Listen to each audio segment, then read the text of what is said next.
Boa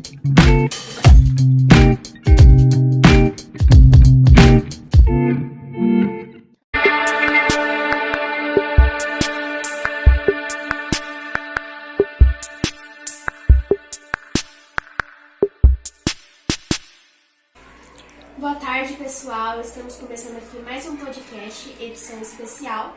E hoje o nosso convidado é muito importante. O senhor pode se apresentar? Posso sim. Muito obrigado pela oportunidade dessa entrevista. Acho muito importante trazer em primeira mão, de maneira imparcial e isenta, a verdade do que tem acontecido nos últimos tempos, sobre quem eu sou, meu governo. Eu sou presidente do Brasil. Meu nome é Getúlio Dornelles Vargas. Eu sou natural do Rio Grande do Sul. Venho de uma cidade pequena, mas muito querida, chamada São Borja. Enfim, já fui presidente do meu estado, hoje o nome é governador, já fui ministro da Fazenda do meu país, já fui deputado federal, deputado estadual. Esse sou eu. É muito bom estar aqui com o senhor, se o senhor quiser se servir com alguma coisa. Nossa primeira pergunta é, como que foi o processo de quando o senhor entrou no governo pela primeira vez?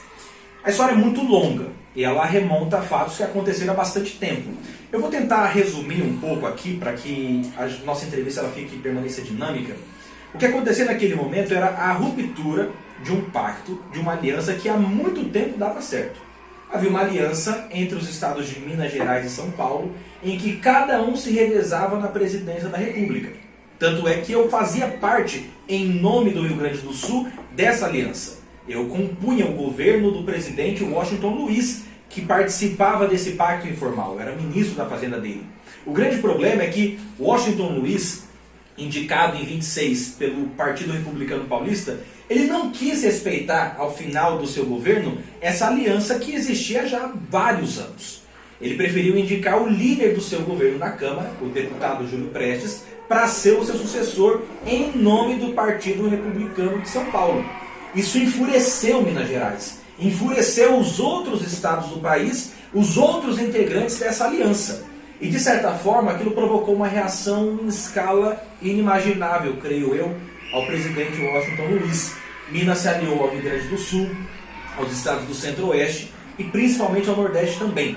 E nós conseguimos montar uma chapa em que eu era o presidente e o Nordeste, através do estado da Paraíba, indicou o vice, o querido João Pessoa. O problema é que João Pessoa foi assassinado. E uma vez que ele havia morrido numa eleição, um processo eleitoral extremamente conturbado, aquilo provocou muita revolta em muita gente. Despertou muitas dúvidas, muitos questionamentos. E nós conseguimos, naquele momento, colocar em questionamento aquele processo eleitoral. Ok, presidente, desculpa te interromper, mas como foi que o seu vice-presidente João Pessoa morreu? Ele foi assassinado. Me pergunte quem o assassinou, eu não tenho condições de te responder. Eu posso ter suspeitas. Fato é que esse crime jamais foi plenamente esclarecido. Você tem teóricos da conspiração, você tem pessoas que são meus opositores que dizem que aquilo que eu falo é mentira a respeito disso, mas fato é que o meu vice foi assassinado. Pensa você candidata a presidente da República, já provocada por uma situação de completa indisposição de respeito a uma aliança, de traição por parte de outros políticos, e o seu vice é assassinado. O que você imagina que vai acontecer? Aquilo naquele momento conseguiu provocar a união de militares, de soldados, de tenentes, de generais, de fazendeiros, de empresários em torno do meu nome. Tanto que esse processo ficou conhecido como a Revolução de 1930. E através dessa revolução eu cheguei à presidência da República. E por que você acha que seu governo foi tão benéfico? Quais foram as melhorias que ele teve na sociedade? Para um governo ser bom, ele depende de um presidente que esteja disposto a fazer aquilo que as pessoas precisam. Que esteja disposto a governar para o povo, para o trabalhador. E eu sempre fiz isso. Eu sempre governei para o mais fraco, para o mais pobre, para o trabalhador. Eu nunca governei pensando nos investidores estrangeiros, pensando nos grandes generais, nos grandes empresários. Eu tive o apoio deles, mas eu governei para as pessoas que mais precisavam do país, mais precisavam do Estado. Tanto é, minha querida, que eu criei a consolidação das leis trabalhistas. Se existe hoje uma legislação que protege o trabalhador, é por minha causa. Eu criei a Petrobras, eu criei a Eletrobras, eu garanti a soberania do país, da nossa nação, no controle dos seus bens mais preciosos, da sua energia, do seu petróleo. Eu garanti às mulheres do nosso país o voto. Agora, por minha causa, as mulheres podem votar. Quando que isso seria possível antes de mim? Além do mais, pela minha maneira de governar, eu possibilitei que o país crescesse. Eu quero dizer para vocês que quando eu assumi a presidência pela primeira vez, o mundo enfrentava uma crise muito severa. Havia ocorrido uma queda da Bolsa de Valores em Nova York, um ano antes de eu virar presidente, e aquilo havia afetado todo mundo, inclusive o Brasil. O Brasil sempre teve uma economia pautada na sua exportação, na exportação dos seus produtos agrícolas. E quando eu virei presidente, o nosso principal produto era, e de certa forma ainda é, o café. Mas uma vez que havia uma crise econômica nos Estados Unidos, o nosso principal importador, eles pararam de comprar café.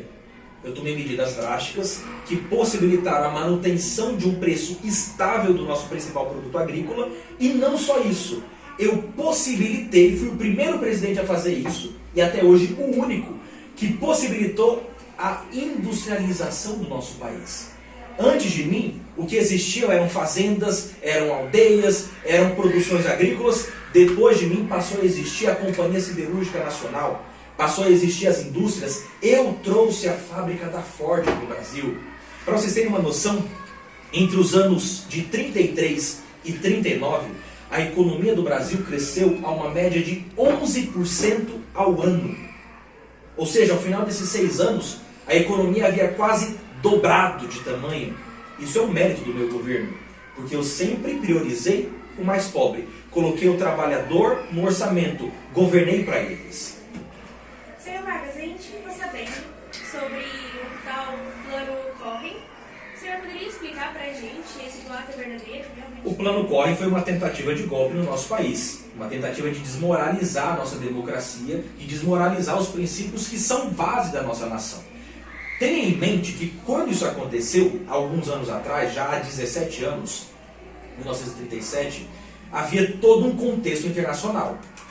20 anos antes, os comunistas haviam tomado o poder na Rússia, e era visível que esse processo iria se estender para outros países também, tanto que chegou à China, chegou a outras nações do hemisfério ocidental, e naturalmente chegaria aqui também. Era um processo muito conturbado naquela época. Tanto é que 2 anos depois aconteceu a Segunda Guerra Mundial. O Plano Collor foi uma tentativa de comunistas tomarem o poder aqui no Brasil. O que foi frustrado porque eu consegui intervir e agir a tempo para que aquilo não fosse possível. E por que você acha que as pessoas gostam tanto de você? Justamente respondendo à pergunta anterior. Porque as pessoas confiam em mim. Elas sabem que quando eu governo para elas. Quando eu saí da presidência 9 anos atrás, Sofia, eu saí dizendo que eu voltaria nos braços do povo. As pessoas me chamavam de ditador, faziam inúmeras críticas a mim, me depuseram do governo, forçaram a minha saída da presidência, mas 5 anos depois eu fui eleito pelo povo. E no meu discurso de posse, 4 anos atrás, eu disse justamente isso, que com a minha volta à presidência, quem voltava ao poder era o povo. Por isso que eles gostam de mim. Porque eles sabem que eu possibilito avanços. Eu trabalho por eles. Eu coloco eles na minha agenda. Quando eu me assento nessa cadeira para governar, quem se assenta comigo é o povo que precisa de mim. Naturalmente isso gera uma relação de confiança. Tanto é, você vai certamente concordar comigo, que nenhum presidente que me antecedeu teve a popularidade que eu tive. É um mérito das minhas escolhas. Senhor, o senhor falou aí que o povo te acusava de ser ditador. Qual o povo a sua não. opinião? O povo não. Os inimigos do Brasil. Os mesmos de sempre. Sim. O jornal O Globo, a grande imprensa, os grandes empresários que têm mais interesse no capital estrangeiro, essas pessoas que sempre lutaram contra os interesses do Brasil. Por quê? Porque eu sempre lutei pela soberania nacional. Eu quis desenvolver indústrias aqui. Eu quis priorizar o crescimento da nossa economia. Eu quis priorizar a criação do salário mínimo, das férias remuneradas, do descanso semanal remunerado. Você acha que é interessante para um grande empresário ele ter que pagar o descanso de sábado e domingo para o seu funcionário, para o seu trabalhador? Ele vai gostar disso? Ele vai querer pagar as férias do ano remuneradas para o seu trabalhador, para o seu empresário? Você acha que é interessante para alguém que depende do capital estrangeiro, do dinheiro que vem de fora, ele ver o país crescendo de maneira autônoma? É claro que não. Uma vez que os meus interesses estavam aliados aos interesses do meu país, diferente deles, eles lutaram sempre contra o meu governo. Não era o povo que me achava ditador. E a maior prova de que o povo nunca me considerou ditador é que o povo me devolveu a presidência. Eu fui eleito pelo povo. Muito interessante. Como você se sentiu em relação à sua renúncia em 1945? A minha renúncia se deu de uma maneira bastante lamentável, no meu entendimento, porque eu fui forçado a renunciar justamente por aqueles que me ajudaram a chegar à presidência 15 anos antes. Quando eu tomei posse, em 1930, o meu pai, já falecido, o senhor Manuel Vargas, ele escreveu uma carta de próprio punho e enviou para mim. E nessa carta ele me deu alguns conselhos que eu deveria seguir enquanto presidente. E o conselho principal que ele me fez é: confie em todos, desconfiando ao mesmo tempo. Eu sabia com quem eu lidava. Eu sabia que uma vez que aquelas pessoas haviam me ajudado a chegar ao poder, naturalmente elas iriam em algum momento querer o poder só para elas. Veja só, um processo histórico do nosso país. A nossa república começou através de um golpe militar, quando eles depuseram Dom Pedro II, o forçaram a ir para o exílio, e quem tomou o poder foi o Marechal Deodoro da Fonseca. O segundo presidente foi também um militar, o Marechal Floriano Peixoto, mas depois de Floriano Peixoto, o poder voltou às mãos civis. Era natural que em algum momento os militares iriam querer voltar ao poder. E eles viram em mim uma oportunidade de voltarem ao lugar que eles nunca queriam ter saído. Tanto é o seguinte: o presidente que me sucedeu quando eu renunciei foi um militar, o general Eurico Gaspar Dutra, meu colega quando eu estudei no colégio militar junto com ele, na nossa juventude, na nossa adolescência. Então, de certa forma, o que aconteceu comigo em 45 foi uma traição. Essas pessoas me alçaram ao poder, viram que o povo aprovava o meu governo, mas eles foram mordidos por aquela mosca azul. Quiseram o poder só para elas. E naturalmente eu não iria provocar, com a minha manutenção no poder, uma guerra civil. Jamais eu iria querer ver o sangue de algum brasileiro derramado para eu permanecer no poder. Eu saí, preferi renunciar, mas com a certeza de que em algum momento eu iria voltar como eu aqui estou. Eu acho que muita gente também tem essa curiosidade de como que você se sentiu ao voltar para o poder. Foi um sentimento indescritível, maravilhoso. E não é um sentimento só meu. Vocês vão se lembrar o sentimento que havia no coração do povo, quando, terminada a apuração dos votos, se constatou que eu era o novo presidente eleito do Brasil.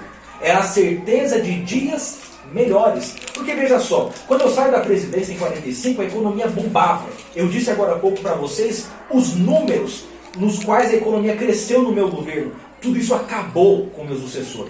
As pessoas sabiam que não dava para permanecer do jeito em que estavam. Precisavam trazer de volta aquele que sabia governar. Para vocês terem uma noção, nas eleições de 1950, formalmente, eu fui apoiado apenas pelo meu partido, o PTB, o Partido Trabalhista Brasileiro.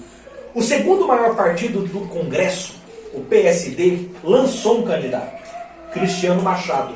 Mas o desejo pelo meu retorno era tamanho no coração dos brasileiros que mesmo o PSD, que havia lançado um candidato, na prática, informalmente, eles apoiaram a mim.